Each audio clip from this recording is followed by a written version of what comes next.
what if Kanye West became an Overwatch streamer instead of making music? That is literally Dafran. Dafran is the Kanye of Overwatch. Cause look at Gaga. She's the creative director of Polaroid. I like some of the Gaga songs. What the fuck does she know about cameras? He went from quitting McDonald's to becoming one of the best players in the game, pissing off the entire Overwatch community, and then became a farmer? Whoa! Whoa! Snake! Facing my face. Omega Snake. Dafran is one of the most eccentric players in Overwatch history. In other words, this man is a certified crash out. You go to the payload at Cassidy. You go to the payload at Cassidy, you fucking die. Now what do you think happens once you die? We fucking lose. Now is it worth for you to go touch the payload? No, you're fucking brain dead. You keep talking shit, dude, but you're fucking stupid, dude. And everyone loves him. Now I need to see who's in this Phoenix mask over here. Sir, what's going on? Oh my, it's Dafran! Oh my word! I gotta ask you a question, man. What's going on? Anything you want to say to the people here in Atlanta? Let's go, dude! See, Dafran is from Denmark and as a teenager worked at McDonald's while also being one of the best players to ever touch Overwatch. But Dafran didn't start with Overwatch. No. He began where most prodigies do, in CSGO.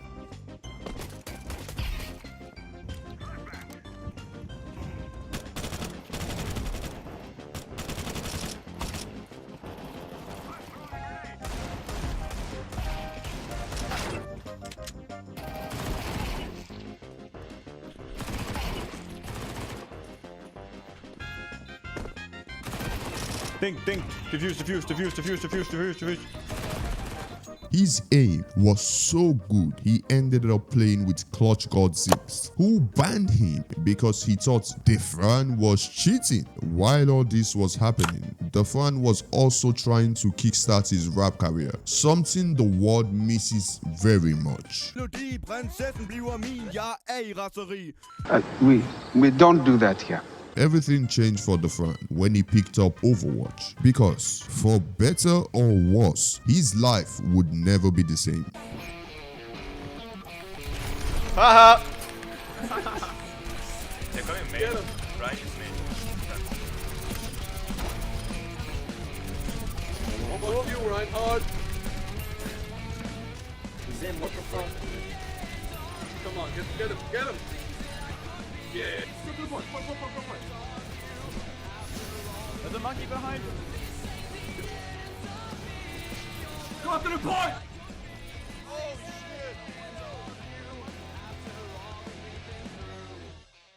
Early Dafran was an absolute monster. Each time you watched him, you couldn't take your eyes off his gameplay. It was mesmerizing.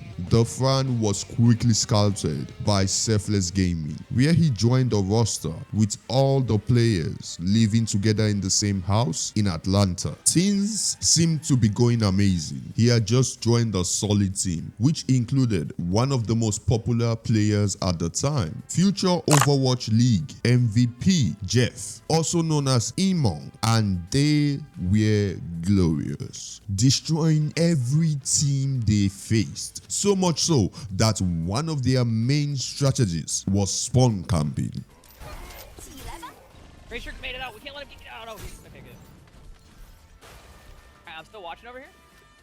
I'm holding left door. Racer's in here. Yo, you got this on stream. Report this guy. Report him. Ban him.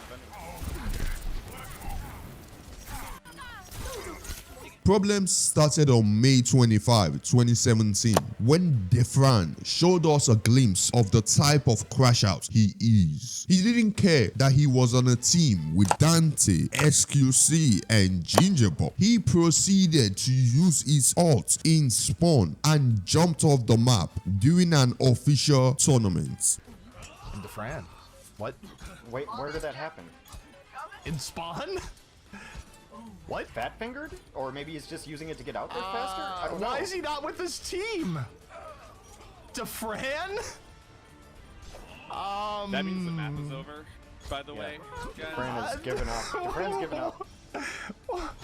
He got suspended from his team and banned for 2 seasons of Contenders because he threw an official match. Dafran was thrust into the spotlight. Everyone in the community was talking about him, whether in support or making fun of him. Everyone knew who Dafran was. This man had just become one of the most popular players in Overwatch thanks to this incident. However, it seems that getting so much attention from the community so quickly ended up being bad for Dafran's mental health. Not to mention having to move from Denmark all the way to Georgia and essentially having to scream all day. It was no surprise he reached his breaking point. This whole incident came to a boiling point when Dafran lost it on Twitter, saying he hated Overwatch and never cared for his career, but still felt bad for his teammates. While doing this, Dafran was hatching a diabolical plan to take over the Overwatch community. He started a movement dubbed Throw for Dafran, targeting streamers in Overwatch by throwing their games. He made a smurf account where he played Torjon, one of the worst characters in Overwatch at the time. He played him in every ranked game he was in and even started offering rewards to his fans for throwing other streamers' game. This pandemic spread to lower ranks like silver and gold and started the hashtag Throw for Dafran. Dafran would just do things like watch anime while running it down main until he died, or he'd straight up die while coming out of spawn.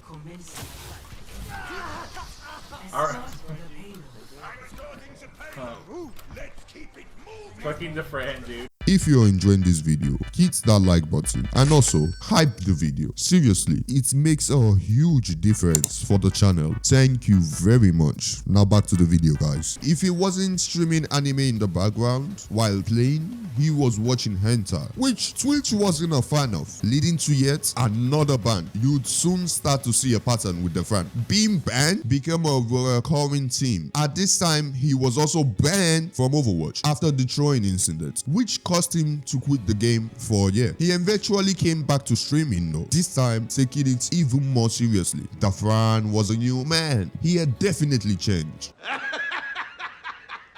Serious? Overwatch League had just begun its 2nd season and players were speculating if Dafran would join the Atlanta Reign franchise. When they revealed their roster, it turned out to be true. The reveal video is still one of the most watched reveal video to this day in the Overwatch community. But as we've seen, Dafran doesn't respond well to the spotlight. The very next day, he started crashing out on Twitter saying he hated the game. He started roasting his teammates and claiming he was going to uninstall Overwatch, which he did at the end of the stream.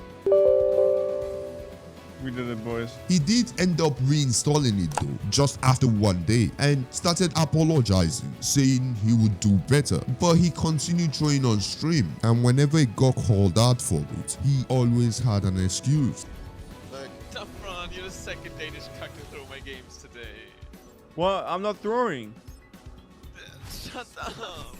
No, I'm not throwing. I'm expanding my hero pool. He was even banned from playing top on his smurf account, but he proved everyone wrong in the Overwatch League, where he went to work on the competition, completely destroying them and asserting his dominance by beating the opposing team with his hammer. Yeah, don't worry, Dafran. Nobody thought that. I like it. This is looking good for Dafran. He's still got the armor at back.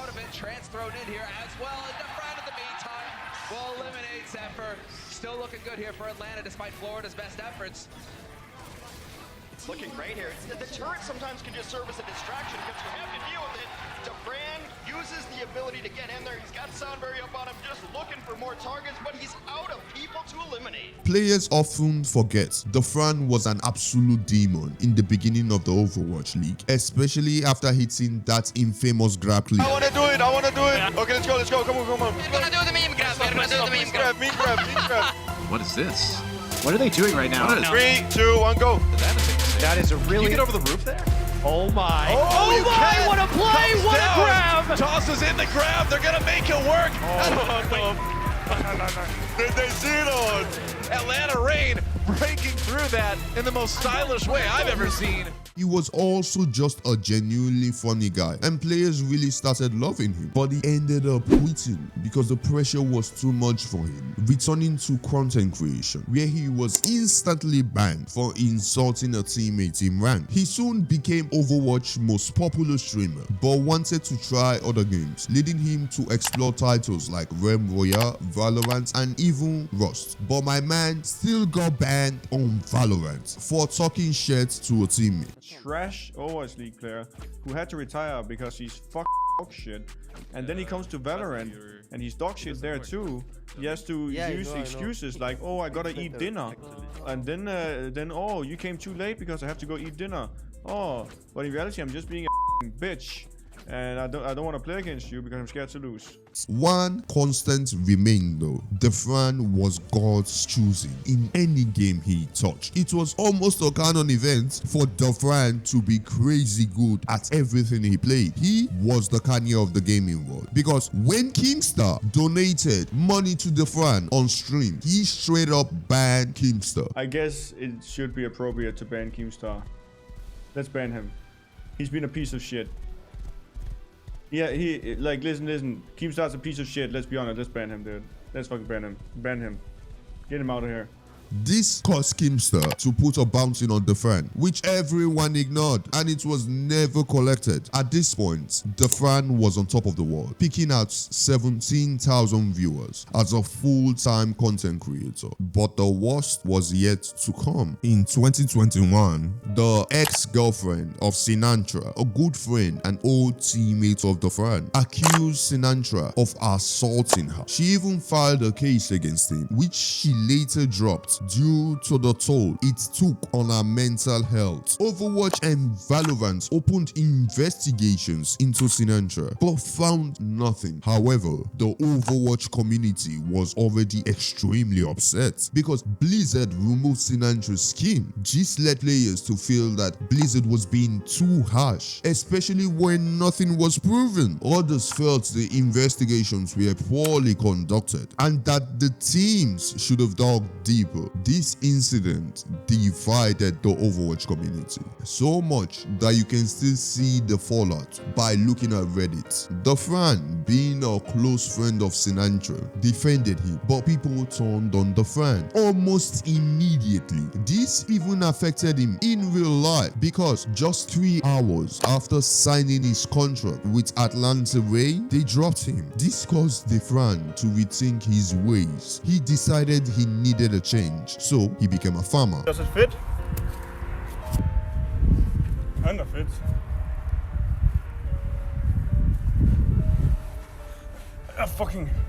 You guys think I can do it? No, I have 2 weeks. I'm creating a sex dungeon. No one can find me down here. Cheeky breaky. Watch out, I'm coming for you. Yes, Dafran, the certified crash out, started farming.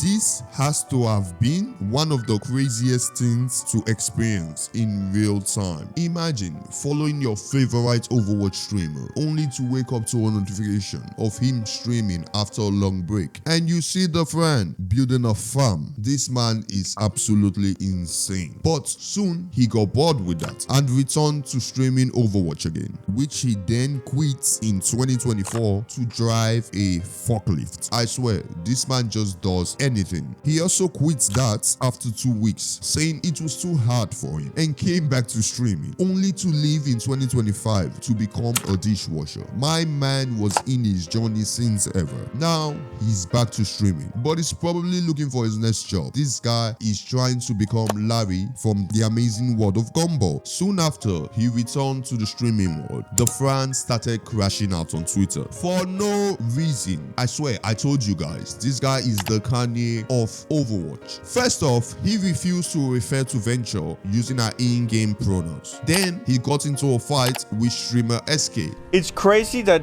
SK has this kind of power where you cannot say you don't like SK, because if you say you don't like SK, you are transphobic. How insane is that? I don't like SK.